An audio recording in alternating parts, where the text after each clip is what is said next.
Welcome to the latest podcast from the Centre for Counter-Fraud Studies. I'm joined by Melanie Hayes and Owen Daly, and we're going to talk about some research that we've conducted on cyber vulnerabilities to the top AIM 200 companies. Melanie, could you say a bit more about yourself and your company first before we start? Sure, Mark. Hi, thanks for having me on here. I'm Melanie Hayes. I'm the CMO and co-founder of a company called Kind, and we're a cyber risk management company who've created this amazing technology that helps companies manage their cyber risks. And cyber risk can be very frightening for people. It sounds very scary. But for us, we help customers by just using their domain name and instantly showing them their cyber risk in a really easy and simple format. And because of that, we have very unique data about cyber risk facing companies across the world.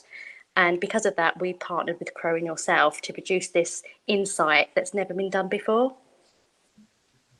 Thank you. And Owen, could you introduce yourself? Indeed. I'm Owen Daly, the Director of Forensic Services for Crow UK. So we help organizations to prevent fraud and cybercrime and help them get on top of it as an issue. And then also if if they are impacted by either of those issues to investigate what happened and help them get them back to where they were before the event. Okay, thank you for that. So let's start. So cyber risks are one of the biggest risks companies face these days, but this research on the AIM 200 companies seems to show that they are particularly vulnerable. Owen, could you just tell us a bit more about that? Sure. I definitely. So the research was about the top 200 businesses by market capitalization on AIM. But I don't think these businesses are in any way unique. Every time we look at a group of organizations or a sector, we find vulnerabilities, consistently finding the same sorts of issues not addressed. And these aren't really complex technical issues. These are the fundamentals of good cybersecurity. And we find this across lots of different sectors. I think the interesting piece for me about AIM is that these are listed businesses. So there's a public interest in the security of these businesses. And I've no doubt that these businesses presume that they are well protected. Otherwise, why wouldn't they address these issues? Thank you.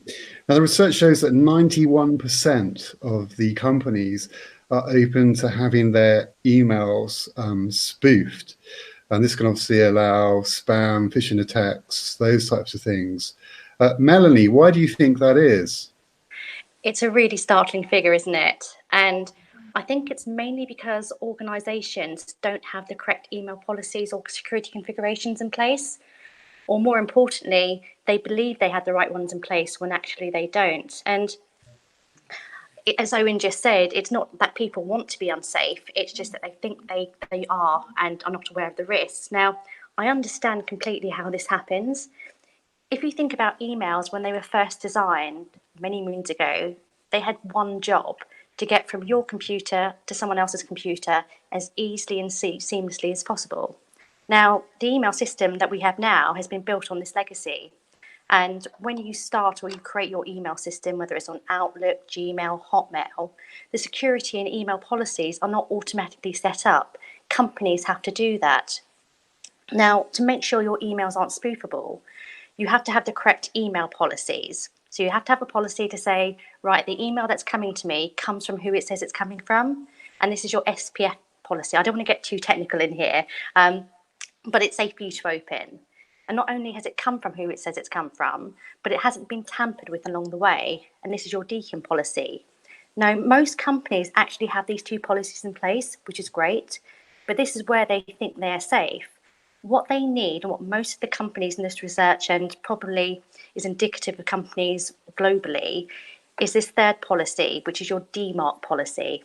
This policy says what needs to happen if the other two policies, so your SPF and your DKIM, aren't correct. So do you quarantine it? Do you reject it? Do you still let it go through? And most companies haven't set this one up, so it nullifies the other two, even if they've been set up properly. And really, that's why this figure is probably so high. Another reason is it can be complex to set up a DMARC policy. And many companies, because of these legacy systems, wouldn't be able to transact and do business if they actually had a full DMARC in place that rejected everything. Most companies use email and they need to survive. So some companies take a bit more of a pragmatic approach. Let's see what we can do slowly to implement it and manage it in a different way. But still, many companies don't realise that they have emails that are spoofable, and we're seeing more and more rise in phishing attacks. So it's something that I think these companies and companies worldwide need to look into. And I can come in on that point about the increase in phishing. So much of the fraud that we're asked to investigate originates with a spoofed email of some sort, where it's entered into a company, they think it's legitimate. Someone either clicks a link or puts in their credentials into something because it looks like a trusted email from a trusted source. You know, they've done the right thing. They've looked at the sender field and it looks right. And so much of the fraud that we look at starts with these things. Yeah, it's so much more sophisticated as well. I mean, you get these pop-ups that look like it's a Microsoft password, which is something that you could possibly receive. It comes through on WhatsApp. It's not like the old days where you get something from Nigerian prints written in very bad English. A couple of years ago on Indeed, there was actually a job advert for a cyber editor, which was to actually write these type of scamming emails because they realised part of the reason they weren't being successful was because the English wasn't very good in it. So they wanted to pay someone in cryptocurrency. That's fascinating. Now, that's obviously one risk. Another risk is ransomware. And the research has also shown that half of the companies were open to this risk. Now, Melanie, could you tell us why this is so? Yeah, I mean, ransomware is increasing. And for the cyber criminals, it's for two reasons, really. One, for a cyber criminal, it's relatively easy and low risk to administer a ransomware attack. But probably more importantly, organisations are still paying the ransoms, and they're regularly in the six-figure bracket. In the UK specifically, the number of organisations that have experienced a ransomware attack and paid the demanded price for decryption is about 28%, I believe. I think there was some research from CrowdStrike that came out last year, which was double the previous year. And although paying the ransom is not advocated by security professionals, the NCA, the government, many times organisations see it as the quickest and easiest way of restoring data.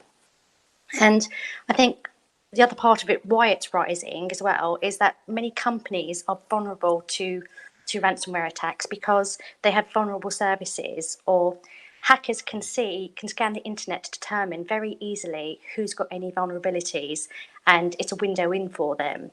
And at the moment, the situation we're in, things like remote desktop protocol, file transfer protocol, all of these things that people need to work from home are usually where the exploits are, because they're kind of weaker systems, not generally looked at so much. So given this current climate, we're seeing an even more higher rise in ransomware attacks because of this.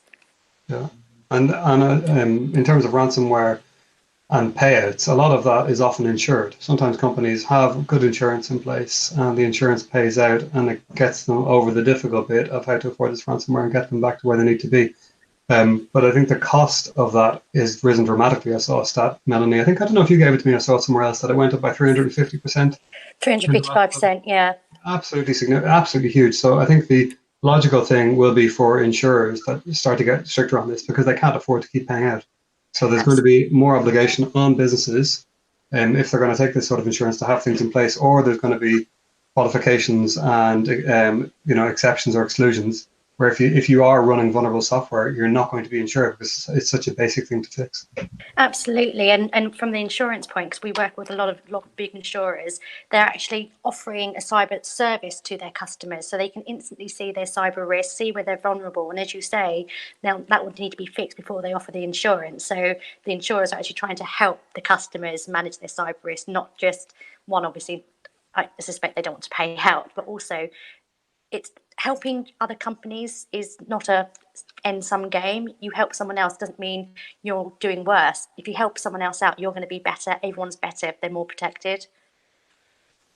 That's very interesting about ransomware. There was obviously a very interesting case relating to the NHS and WannaCry.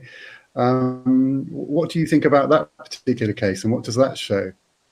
I thought that was a really good high-profile example of what can happen when organizations continue to run vulnerable and unsupported services. So in that particular instance, in 2017, the WannaCry ransomware went around the world in 24, 48 hours, affecting a huge number of machines. Really significant impact on the NHS in the UK, but really a very simple, straightforward exploit of vulnerable and unsupported piece of Microsoft Windows software. I forget the version. Was it XP or 2000? It was something that was really, really out of date. Yeah. But again, something that shouldn't have been let to go that long, and people using those unsupported software, and the impact was clear. Yeah, there's the kind of old adage, if it ain't broke, don't fix it, which is too prevalent in these. And it's one of the reasons that people don't update their servers or get the new ones. And also the updates and patches that people get notified about.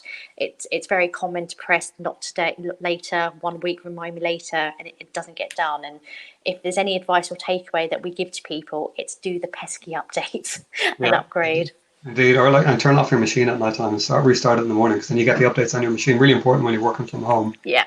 And just turn off your laptop every night and turn it back on in the morning. I know you waste 90 seconds every day, but I think it's well spent. Yeah, I think 90 seconds well spent. Yeah. Interesting. The research also shows out-of-date services as a problem. Melanie, could you tell us a bit more about this one? Sure. So I've if you're talking about vulnerable services and out-of-date services, out-of-date software, these are how the bad guys get into your systems. So from the research, 40% are running out-of-date software. So out-of-date software is where a vendor developer is not looking after it anymore. It's coming to its end of life. Before that, they provide patches, updates, continually looking to keep the product safe or service safe. So, for example, Windows Server 2008, that came to its end of life in January this year. Interestingly, 20% of the population are still using it, but it's completely open. There's no support, there's no helping. It's got lots of vulnerabilities. It's not safe to use. And these exploits, these out-of-date services, these vulnerable services, they are disclosed publicly on the internet. So the cyber criminals can go on and look and see which companies are running vulnerable services or out-of-date services. Now, we're not saying, I have to caveat this, we're not saying each of these companies, 85% who are running vulnerable services or the 40% who are running out-of-date services are going to be attacked. But why leave yourself open to risk or to it if you don't have to? It's a bit like giving a burglar a list of all the houses down my road that leave their door open that leave their back door open. It's a no-brainer. It's like close it down, keep it safe, do those pesky updates, upgrade your server if it's run to its end of life. There's lots of things that companies can do to protect themselves, and I think more now people are starting to realise that. And I think on that point, everyone can see that these services are vulnerable and out of date. So this isn't hidden information. It's there on the internet if you know where to look, and these cyber criminals know where to look and know how to find this information. So it's not that this research has done anything, secretive or obtained information from a special source or anything else. This is publicly available information that can be used to identify who's vulnerable. Yeah. That's fascinating. Now, domain registrations, around 2/3 of the companies were open to an attack on this. Can you tell us a bit about this, Melanie? Yeah, this is an interesting one. It's really prevalent, actually, in terms of the cyber risk that companies face, and people don't really understand why a domain registration or not registering your domain properly is a risk. So if you have your domain registration, so mine would be kind.io, and I want to register that on my website, I go to a domain registrar, GoDaddy, names.co, anyone, it doesn't really matter which one you go to. You have to use certain information to register your domain. So you need a company name, a registrant address, an email address. Now, it's these details that people don't really think about when they register a domain, particularly the email address. And we see a lot of people using a personal email address to register a company domain. So it's a bit like me using mhayes@kind.io to register kind.io as a website. Now, the problem with this is that's my name, that's my email address. All your domain registrant information, again, is publicly available. Like the out-of-date service and vulnerable services, you don't have to look very hard to find out this information. And what the cyber criminals are seeing is my name, my company, and they know that I'm responsible for my company domain. So that immediately makes me a target to them so that they can get into my domain, take control of my website, set up a copy of my website, particularly financial institutions. We mentioned an example in our research of a Brazilian bank that had their website taken over and money taken from it by people using it. And it's a real risk. On the other side of that, the domain registrars also use this email address to contact you. Is someone trying to access your domain? Is it about to expire? Are there some changes being made that you need to be aware of? If that person has left the company, if that person didn't even work in the company to start with, because many times these domains are set up by service providers, external sources, maybe a work experience person, people just forget about it. So if it's not got anyone to go to, the domain registrars don't care. They've sent an email, whether it's bounced back or not, that's their job done. So, and it's a really, really easy one to fix. When it's set up, just use something like admin or security and make sure it grows to a group of people. But it's just such a very simple thing to do. But actually, without doing it, you're leaving yourself wide open to risk. And many companies, you can see, 2/3 of them have this risk. There was an example earlier last year now. John Lewis, John Lewis wedding site or the gift site, where you go on there to buy wedding gifts, and on there, their domain had expired, and the person who it was registered to wasn't there anymore, so it got lost. So on a Saturday morning when it's very busy, people buying their wedding presents, someone else had actually bought the John Lewis domain because they went onto the site and it said this domain is actually available to buy. Someone had done that. So luckily they were very kind and sold it back to John Lewis, but just goes to show even no one is immune to these risks. Yeah, I think another risk as well, because there's the risk of using your first name or a personal email address associated with a company. A huge risk is when people use a person like a Gmail address to register a domain. And we've been involved in instances where there's been a bad leaver in an organization and they've owned the domain, they take that with them, and they effectively put huge pressure back on the company to get a settlement on whatever issue that they've left under. Oh wow! So the individual actually owns it. The company doesn't have any access to that domain. And if you think of like a company that it basically goes to market online, huge issue for them. So something to be really careful about as well, that people don't use personal email addresses to register domains. Yeah. That's fascinating. Now, a lot of these things are really easy to fix. Owen, why don't companies do that? So what we see is a sort of a disconnect between the senior management and the IT team often. And sometimes that's to do with senior management's confidence maybe, or ability to interrogate and hold their IT team to account and ask them the right questions. What KPIs are they using to manage their IT function? And often it's not getting that independent check and verification that everything is set up as it should. Because if you think about the incentives of someone who's responsible for IT, and they're asked, is everything okay and as it should be? They're likely to say, yes, it is. I've configured everything correctly to the best of my ability, because most people want to do a good job in their work and they try their best. But IT is really complex. It's a really diverse field. Some people have a very strong background in IT, but maybe they're not very good on the security side, or things are complex and things lap and just not well organized. So one of the things that we see is that this absence, or organizations not even thinking to get an independent check and verification on the configuration and the security setup of their IT architecture. And these same companies will get that second set of eyes on, say, on their accounts and the work that their finance director does. But they're not doing the same thing for their IT director, and we'll always give them that bit of advice. Just to get a second pair of eyes. It doesn't have to be hugely expensive. It doesn't have to be done all the time. Once, twice a year is usually sufficient, and that can really help to make sure that these issues are addressed. I think as well, there's a real asymmetry between what the bad guys can see and how easy it is for them to what companies can do to protect themselves. So if you know that you can actually go online and see which companies have these vulnerabilities. There's nothing for companies to say, which vulnerabilities do I have? It doesn't work like that. So it's a lot easier to maintain for the bad guys to see things than it is to keep yourself protected.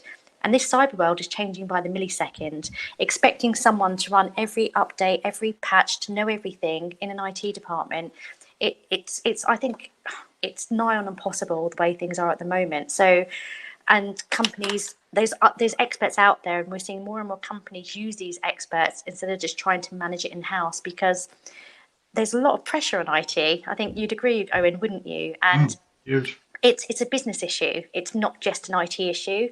If it was just an IT issue, it would have been solved by now, but it's not. And it's kind of training, everything along that, but also just making sure that there's a culture in place as well, that people can talk about these things and understand it, which, as Owen said, there's still the kind of IT, and I don't want to bash IT because I think they have a really hard job, but it's like, yeah, we need to keep looking and seeing what's out there.